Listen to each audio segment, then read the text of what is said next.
Hello, welcome to Grapple Games TV. This is Josh Fozzard. This is Nicholas Wright. We've got another Magic match for you for our Friday Night Magic standard. We have Brian Cramer versus Caspary. Alright, the two opponents are shuffling up their deck and preparing for the final match of this evening.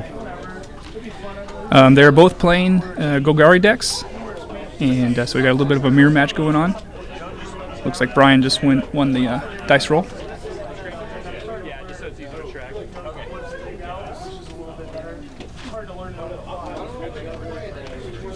We had a good turnout this night. We had about 30 Magic players, so about 5 rounds of Swiss.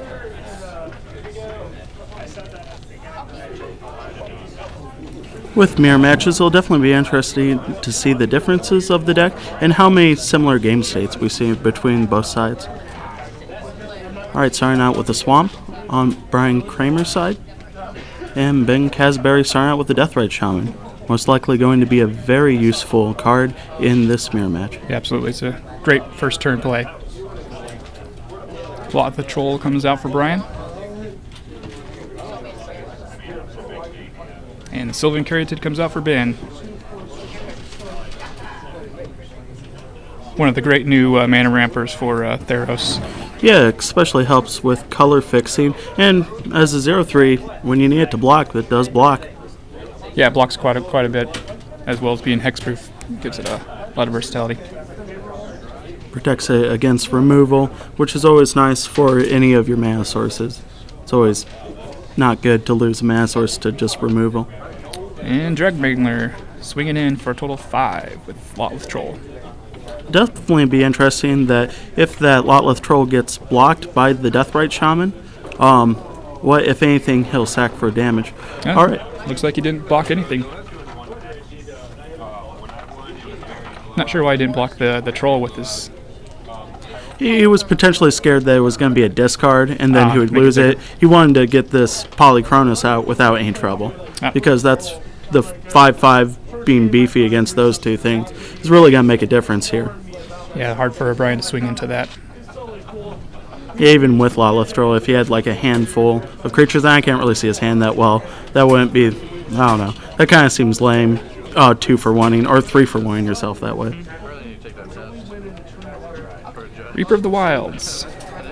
Yeah, Reaper of the Wilds is definitely an interesting card here, and I like it because once he untaps and is able to give it Death Touch, he's going to be able to kind of negate like Polychronos or any of this other big stuff. Because even if Polychronos goes to fight it, he can just Death Touch it. Give it Death Touch and take him out. Yeah.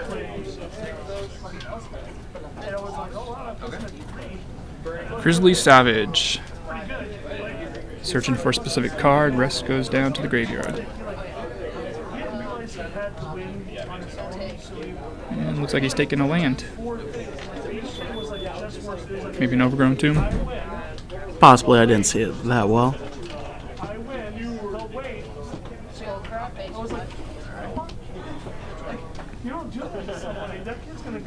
Taking the damage for the Overgrown Tomb. Let's see what he's going to do with that. Hero's Downfall on the Reaper. Definitely a good use of taking 2 damage. Yep, that's one of the downsides of casting Reaper with not having any mana up. Can't give it hexproof.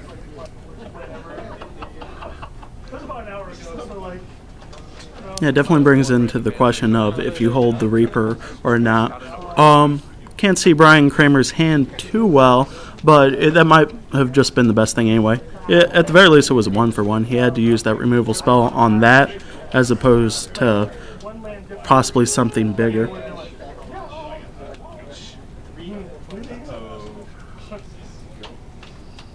Looks like Brian's contemplating his line of attack. Looked like I saw a Boon Satyr there.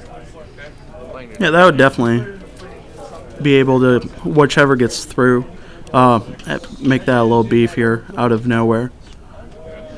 Though racing Polychronos is not the easiest thing in the world, and definitely maybe not the most advisable. Alright, just swings in with a Lotleth Troll. Looks like he's holding that Boon Satyr back as a surprise. Yep, and then just took it. Gerard, Golgari Lich Lord. Definitely hasn't seen very much standard play lately. That actually could be used to describe a lot of things here. I mean, the Lotleth Troll and Dregmangler were pretty big back when they first came out, and zombies was a relevant keyword because they're both zombies.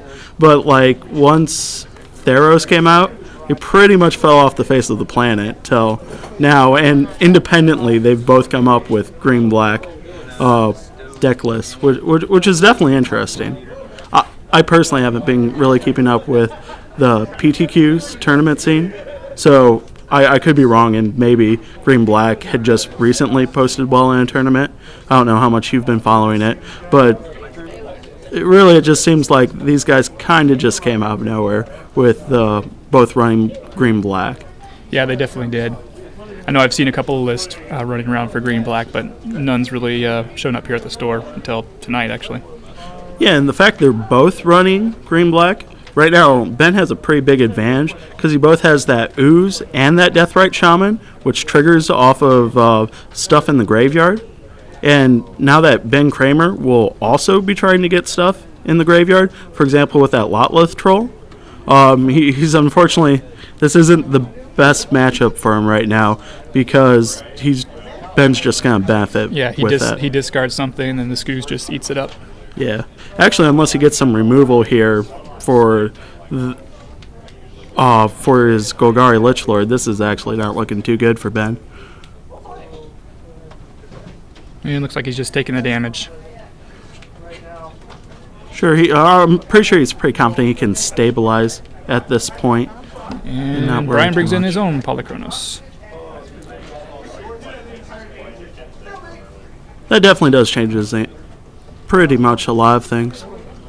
That's one of the nice things about Polychronos is he kind of comes in and just changes everything because he's so big and can get bigger. It's like Grey Merchant comes in, draining Brian for 5 and beefing Ben back up. So now they're equal 10 life each.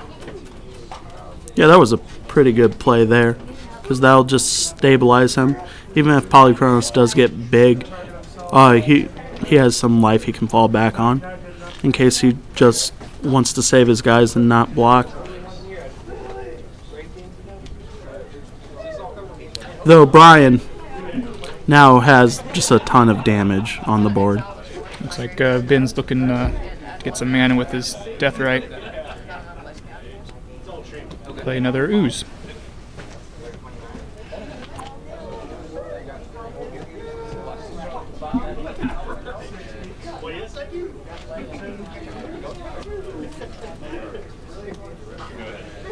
Pass the turn back to Brian. Yeah, they have entered quite a state of parity here. Both of them having a lot of just big guys on the ground. I think it's going to be whoever draws a removal spell here first to take out Polychronos or the Lich Lord is just going to be able to break through and probably win this game.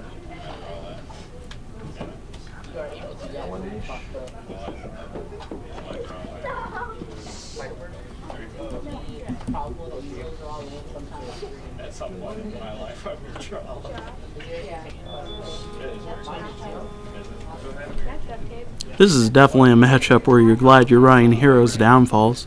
That way you can just hit the big stuff. Because once you get rid of that, all that little stuff doesn't seem to matter.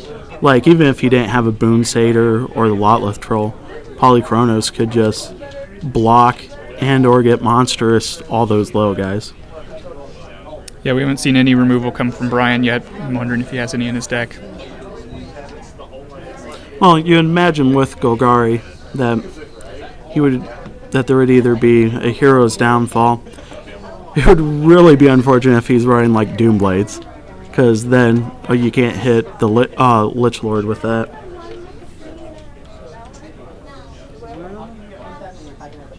The random 1 out of 5 times Doomblade can't kill what you want it to. Really just feels bad.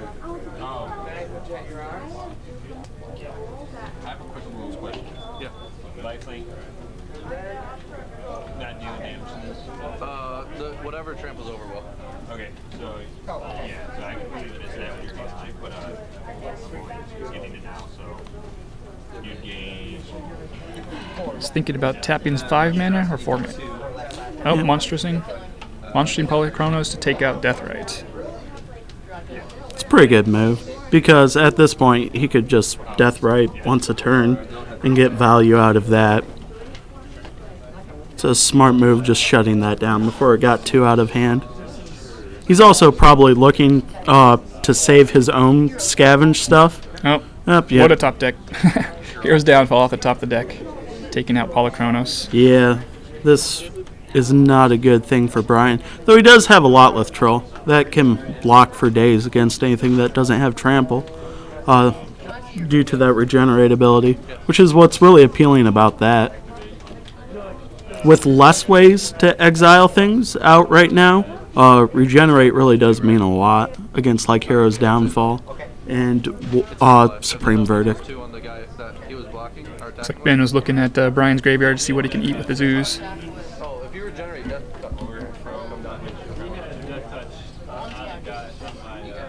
Alright, swinging with one ooze. It's probably almost immediately going to eat that Dreg Mangler just so to prevent Brian from scavenging with it.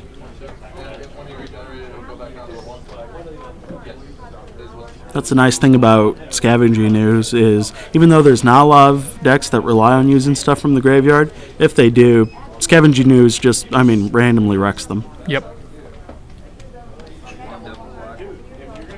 And he's double blocking.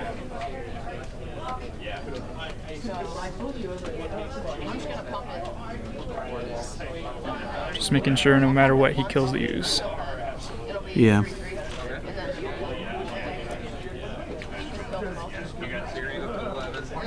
In this case, he's pretty much trading the Boon Satyr for the ooze, which, it's pretty much what he has to do at this point. Ben eats Polychronos, possibly? No? Okay. So you're at 12, huh? I'm at 13 because I did that. Well, that puts you to 11. He's going to do it. You're doing it with that one too? Yeah. Okay, wait on. I'm going to exile that. Okay. You can only do one more time. It looks like they're just making sure that they got all the life gain triggers. Alright. So Ben's up to 13. Yeah, unfortunately things aren't looking too good for Brian. That Hero's Downfall on his Polychronos was just huge. Because now Ben has his big guy and Brian doesn't. He's either going to have to draw another just big thing or draw a way to answer the Lich Lord. And even then, that ooze isn't going to stop game big anytime soon. Another drag. And pass the turn back to Ben. Gotta keep those guys back to block. Yeah. That's pretty timely downfall you see on full of trainers. You're at 10. Looks like Ben's deck has a lot of interesting choices to make as far as eating stuff for his own graveyard for the ooze or putting things in for Gerard, as well as taking things out for Deathright. Yeah, I would agree as well. Definitely relies on the graveyard, which makes that Grizzly Salvage worth playing, is because he can get all those targets into his graveyard to help feed the things on the field. Alright, Ben swings with the team. Brian's flashing in a Boon Satyr.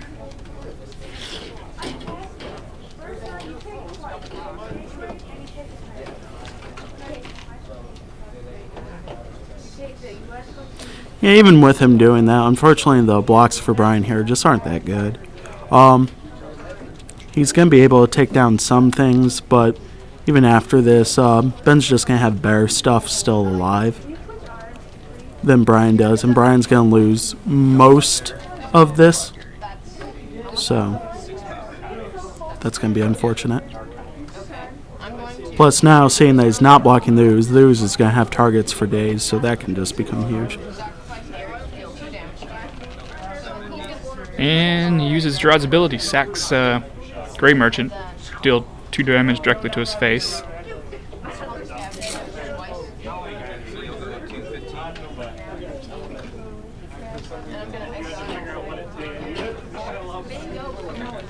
Looks like he's eating a couple things with the ooze.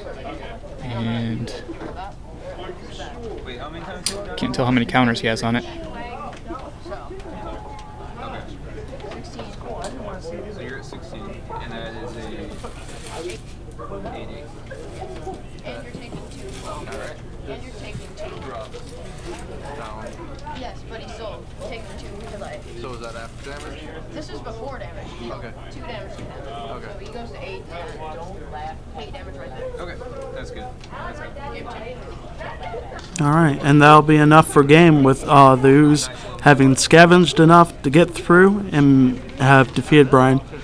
I mean, in that case, I'm not really sure what Brian could have done differently. It really came down to that timely hero's downfall, getting rid of Polychronos. Not being able to get rid of that Lich Lord was a pretty significant factor as well.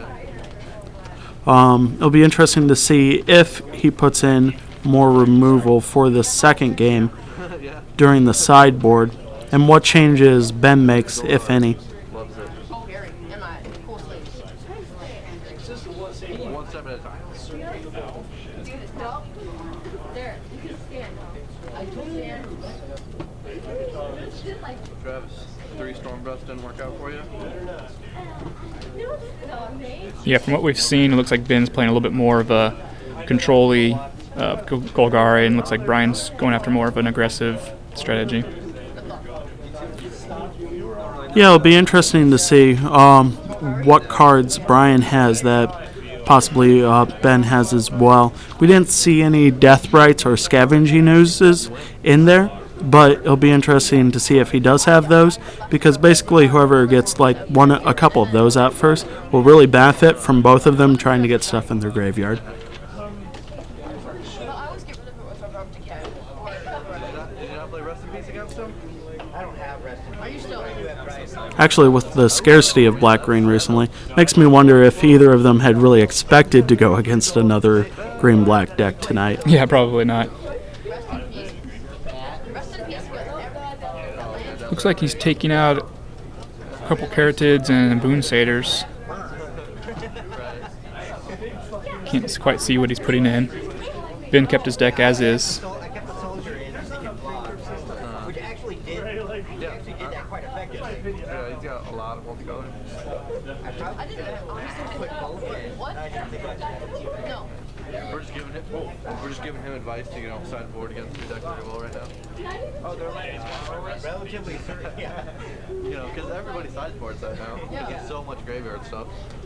Yeah, it's not like we're not running For a graveyard single stuff. deck, each demand of the color runs 1 prophetic prism and 1 rescue.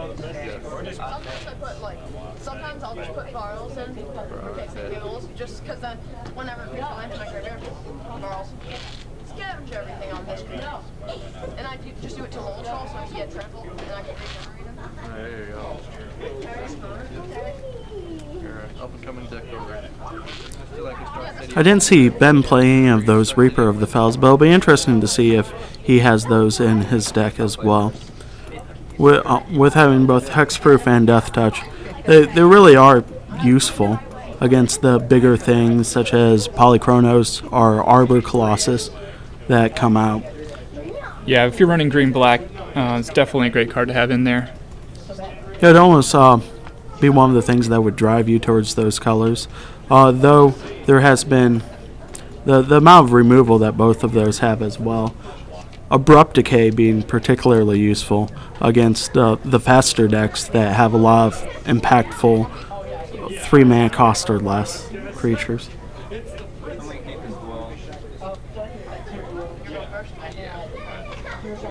Alright, looks like we're ready to start game 2.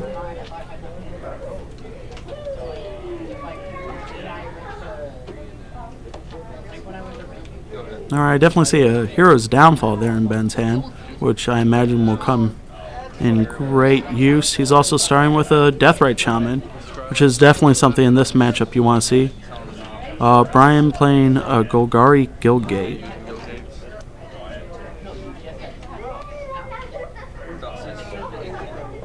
And Thoughtseize. Gets to see his hand and take something from it, losing 2 life. Looks like we've got another Gerard, Hero's Downfall. Is that Nykthos? Yep, possibly. Alright, we had a little bit of technical issues here with our camera. So we'll be right back. Okay, we're just a couple turns ahead. Board state's changed quite a bit. Looks like we've got Erebos on board, Grey Merchant, as well as Dregmangler and Lotleth Troll. The Dregmangler actually, I think, is the Scarstrike. Oh, yeah, you're right. That's Viral's Scarstrike. Yeah. So, yeah, the board's changed a lot.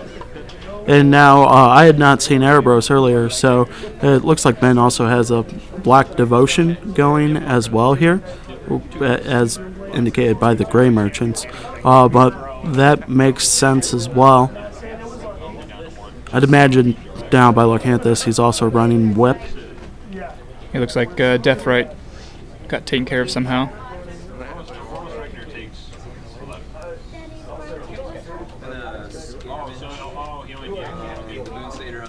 And Brian is using Viral's Scavenge ability to put some counters on Lotleth Troll. 5 counters. Makes it quite beefy. Yeah, and with Regenerate, that's going to be a pretty huge threat. I'm not sure what exactly Ben can do against that, because even like a Hero's Downfall, he'll just regenerate through that. And there's no really removal besides just outright killing in green-black, so Ben's going to have a difficult time just with that Lotleth Troll in general. Yeah, being able to put the counters on there in addition to the trample. Putrefying his Virals. That's probably a good idea, considering that he can just do what he did again to the Lotleth Troll, and he would just get huge and ridiculous, and that could have got even more out of hand than it already is. You're at 11, right?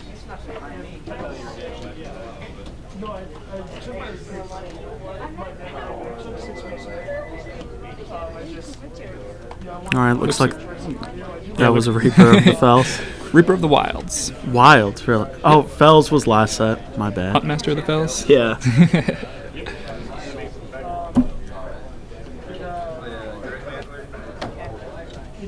And the Dregmangler comes out.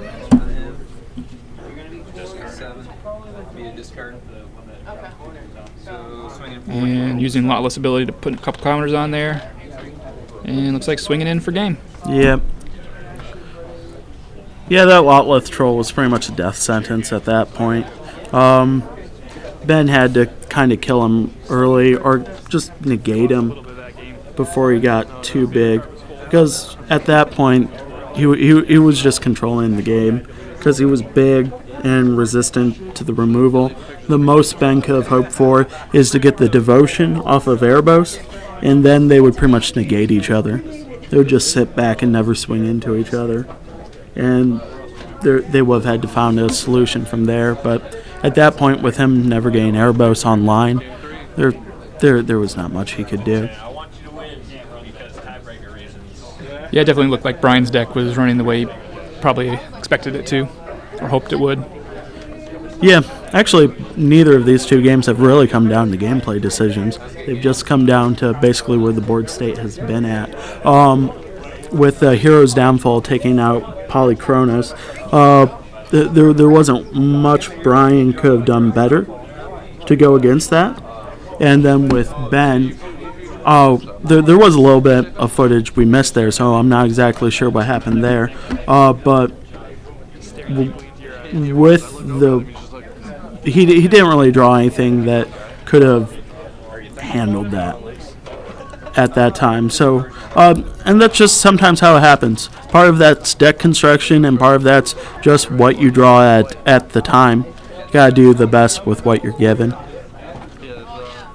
not like that's gonna hurt me more than it's gonna hurt you. Is relic of prognosis legal? Doesn't look like there was any additional sideboard changes between Game 2 and Game 3. Yeah, Ben definitely kept it the same. I'm not sure if Brian changed anything or not. Going forward, it's definitely going to be interesting to see how they deal with both of their respective bigger threats, because it doesn't look like Brian has that much removal. So it seems like if he's going to play Reaper or Lotleth Troll, he's going to keep up the mana to make sure they survive a hero's downfall for hexproof and regenerate respectively. And then Ben's just going to have to be careful of that Lotleth Troll, making sure that he does something to either negate it if it gets out early, or just gets another big creature that can, fight it. Alright, Overgrown tuned to a forest. Ben having no turn 2 play. Missing that death right that we've seen first 2 games. Yeah. Let's see how much of an impact that makes. Now, Lotleth Troll comes out right away. If Ben has a kill spell, he should just probably use it. And, yep, Putrefy. He learned his lesson from last game. He can't let that live. Lifebane Zombie. All right. With it affecting green creatures, this is super relevant. Looks like the only thing you can touch, though, is the death right. Yeah. Though one of the nice things usually about Lifebane Zombie is its Intimidate. That will be significantly less useful. Just a 3/1 isn't all that impressive, but a lot of reasons it's played is because the Intimidate makes it almost a 3/1 unblockable, which is almost infinitely better. Oh yeah, that's right. Yeah, that's right. It really is. All right, pulls out the Shaman.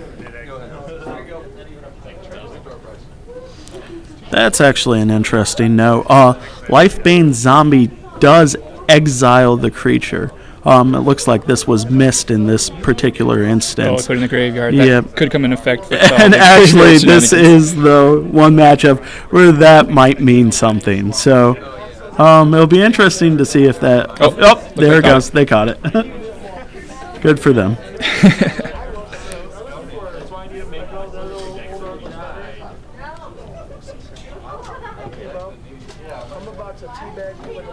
So what did Ben grab there? Did you see with his Grizzly Savage? No, I did not. Well, Thought sees it. All right. Got a whip, an Erebus. Yeah. I mean, Putrefy. Lifebane Zombie and then Thoughtseize is pretty brutal.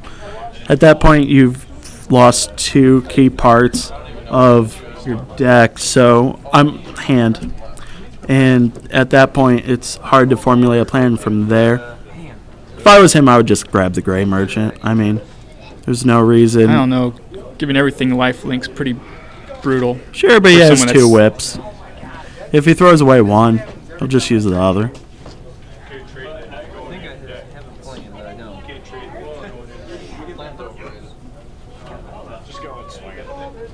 Let's see, it looks like he has a Reaper of the Fells in hand, Boon Satyr, 2 Boon. Oh, no, 1 Boon Satyr. He had shifted it to the sides and possibly a Varlaz. Alright, he chooses the whip.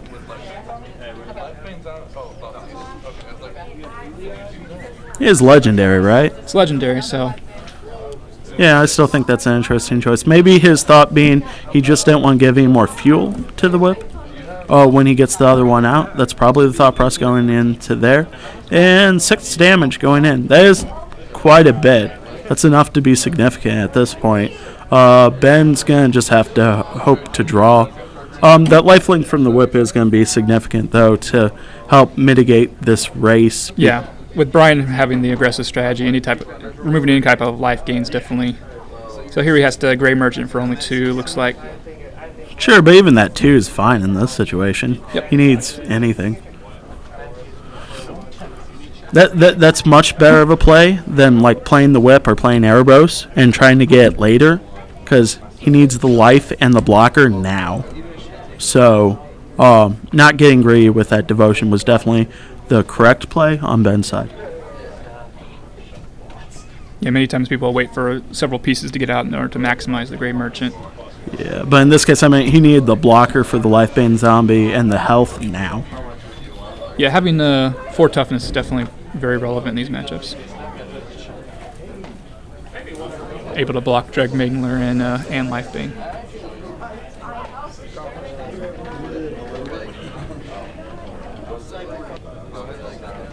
Alright, Brian brings in his ooze.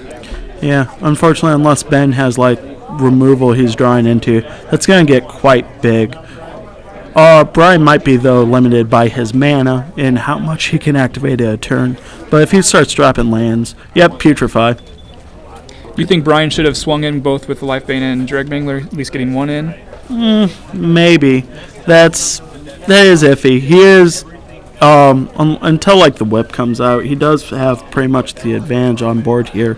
So him not wanting to lose that is significant. I think he made the right call, because just keeping those back and waiting for a better time to strike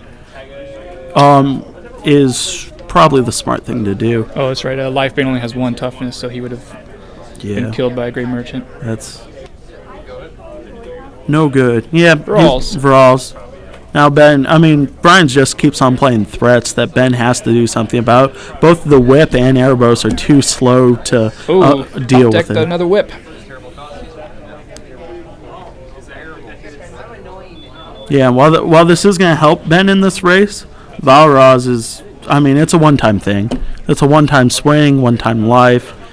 It's not going to be as effective as that Valraz is going to be in this situation.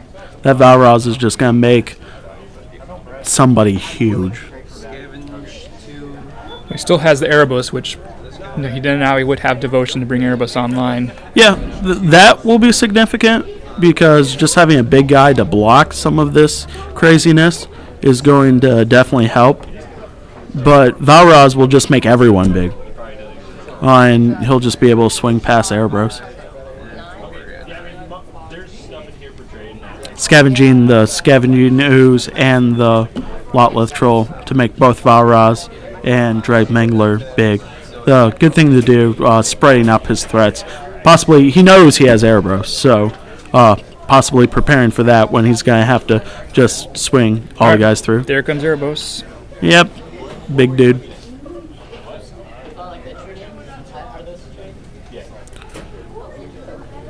With him being so low on life, I can't see him using that draw card ability too often here.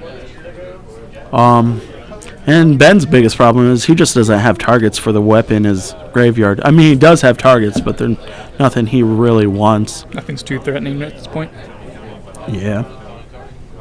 And it's not like Ben didn't have removal. It's just Brian's been playing way too many threats for him to keep up with. That's actually one of the things that Brian possibly had the advantage with, is by playing creatures instead of removal, he's just been able to keep up the answers, and Ben's not been able to.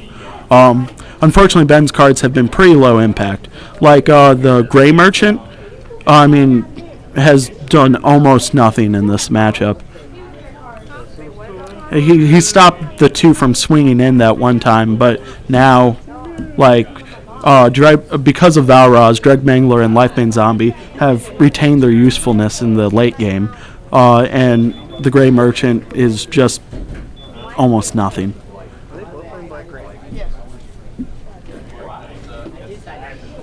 Looks like Brian's contemplating his moves here. Trying to get past Erebos and...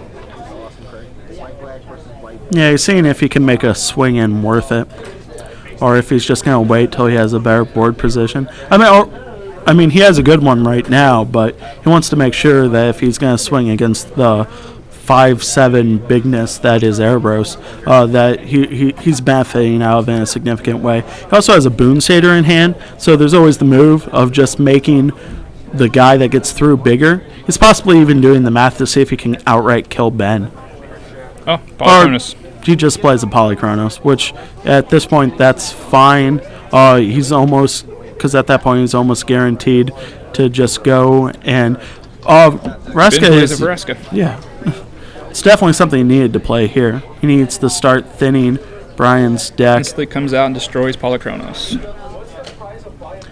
The interesting thing about that is I'm not even sure that was the correct choice there. Would you have taken out Varals? Yeah, because Polychronos is big, don't get me wrong, and he can get bigger. But he's one guy that can be blocked by Erebos who's indestructible. Now Varals is just going to pull him out and put 5 counters on somebody. Yeah, probably Lifebane Zombie to just make everyone big. So I do question that. So let's see how significant that's going to end up being. Yeah, because for Brian now, it's almost even doesn't matter what he draws, because on board he just has enough going on they can sink his mana into that he can almost just not play spells. So he was tapping 4, thinking about scavenging that. It is Oh, awfully goodness. tempting. So you're at 7, right? Also now things needs to think about whether going after Vraska is really worth it or not. Because after that, now if Vraska survives, anything that goes into it is going to be significant at this point going forward. Yeah, she's definitely one planeswalker that protects herself pretty well if you plus her up. Yeah. Once again, he's probably doing the math to see if he can just kill Ben on the board. Because one of his guys is going to get through. Ben will be gaining at most, 7 life with life gain. Oh yeah, another Polychronos. He can just play Polychronos again. Yeah, now with another Polychronos and Valra's out. Ben pluses up Vraska, plays another Savage. Yeah, he's hoping to draw like some type of removal here, or just a big thing. There you go. Or he can draw both. And he takes Polychronos. Over the hero's downfall. That definitely is an interesting choice. And Probably was wanting to get his own threats out there. yeah, Being able to gain life with him would definitely help in the race. yeah, you are correct there. I'm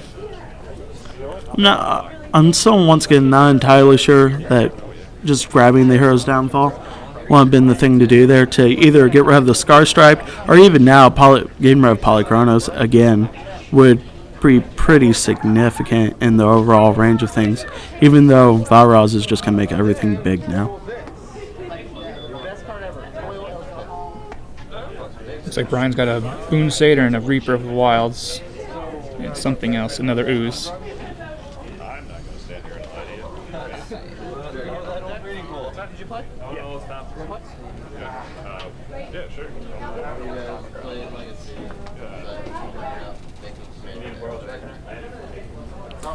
Yeah, if Brian just scavenges onto anything and swings, he should actually have lethal on board here.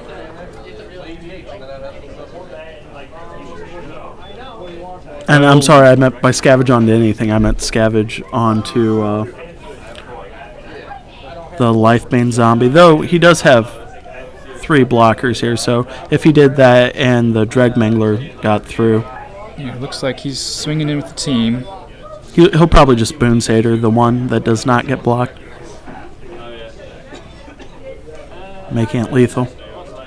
Because Ben's tapped out. He doesn't have any responses. Well, he will be gaining life, though. He'll be gaining 5, 6, 7, 12 life. We gotta hold up 2 seconds. I was going to do. Give me over old stopping. Probably not. Oh, should I grab the little stopper gun? Yeah. Traded your old stopper gun. Yeah, stopper gun. The old one. Traded it. I'm so sorry. That's So you let him through, right? That's why I keep it trained. You're the wrong person again. You know what's between us. I don't know his ability, but I know It looks like Brian's making sure the Dreadmangler's You're unblocked, going to be gaining 12. calculating how much life he's going to gain. Roughly 19 life. Let's see. 19 minus 5.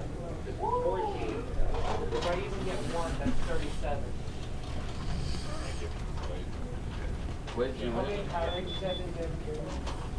You don't want those. Are they all like me? Yeah, they're all. Alright, looks like he's just gonna Boon Satyr, Black Dreadmangler. And, Or not. scavenge onto the barrels. Putting on Virals to kill Polychronos. Yeah. Consider. It's still pretty significant getting one of Ben's bigger threats out of the way. I'll gain 12. 12 minus 5, so you gain 7. Yeah. So you're at 14.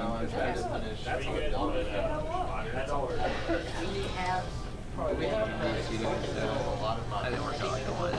Yeah, unfortunately, Brian also lost a couple of his. Go.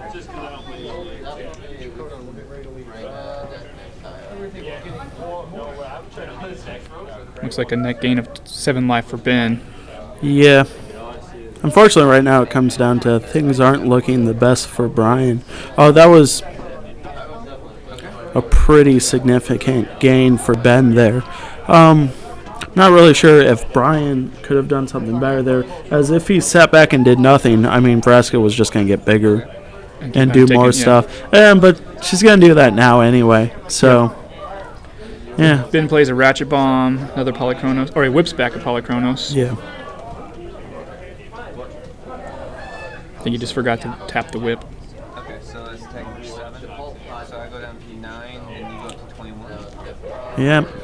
Ben's gaining significant amount of life from that swing.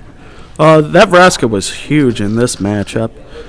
Just coming out and being a threat. It put Brian on clock that he otherwise was not on, and could have just sat back and made sure he had a good swing that would have been significantly more useful. All right, but Ben minus his Vraska takes out for alls. Not looking good for Brian here. he actually took out the Mangler. Drag Mangler.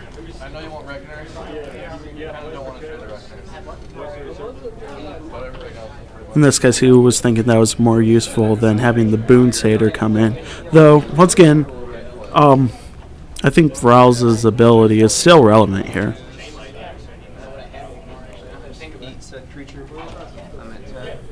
It looks like Brian plays an ooze and then scavenges one of his guys to put a counter on him. It'd be interesting if Ben decides to destroy the Ratchet Bomb to kill the ooze, or tries to click it up all the way and just take out Vral's. Though, the way things are looking, even though he has a bunch of health, he might just not have the time to. Well, Brian plays Reaper of the Wilds, tapped out, which could be significant.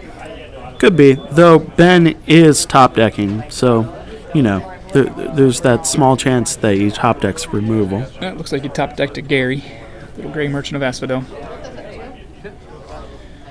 Which will be dropping for, what, 7? Yeah, that's a bunch. That's definitely enough to have Brian worried. Looks like he's attacking with Erebros. Yes, he is. Hoping that maybe Brian would not block and just take it. And die. And then, yeah, he would get him with the merchant. But that was not the case.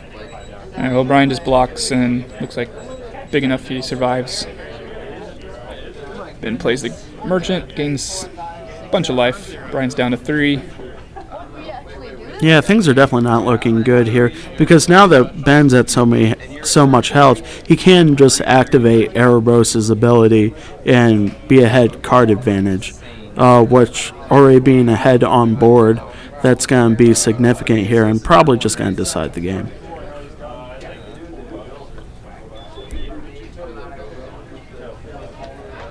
Turn late here, buddy. Yeah, looks like Brian didn't draw what he needed. Yeah, seeing on board what he can do to get out of the situation, though the tide has definitely changed and it's not looking too good for him.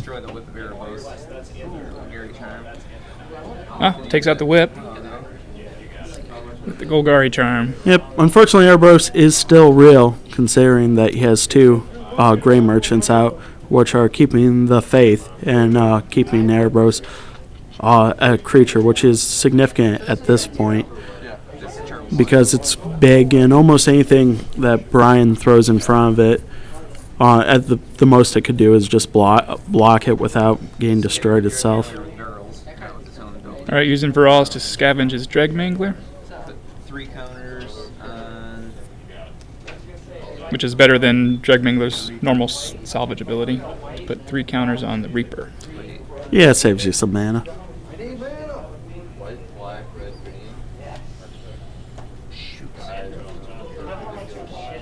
It'll be interesting though. Ben is top decking. Though with Erebos being significant, it'll be interesting if Brian can find a way to play out of this situation. Though it is looking pretty dire.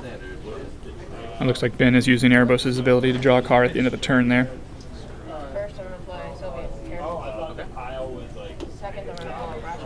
Plays a Caryatid, blows up the Ratchet Bomb. In response, Brian looks like he's Scavenging something with the ooze. It was your carry did too. A couple things to gain some life. Yeah. Also pointing out that it blows up the Caryatid.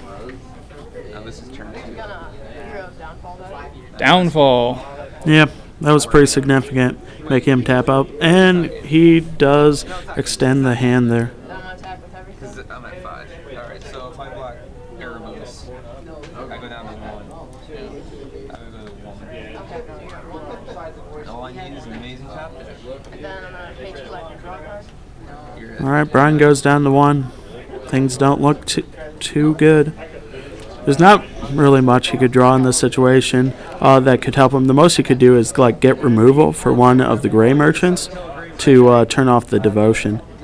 And that way he can just block the other gray merchant with his Valros. anymore. That's why I've been going for Heroes Outfit for Heroes Outfall for a million turns. But with Ben being able to draw more cards every turn, it's still looking bad.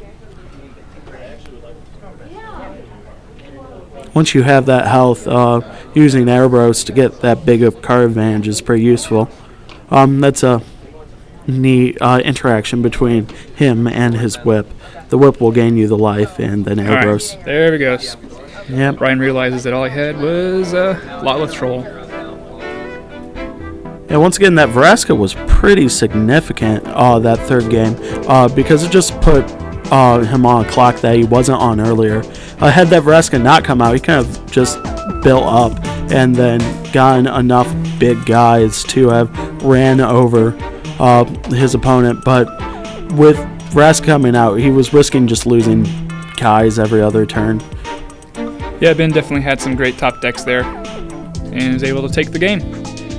Well, appreciate you guys joining us for Grapple Games Friday Night Magic. Once again, this is Josh Fozzard, This is Nicholas Wright. and thanks for watching.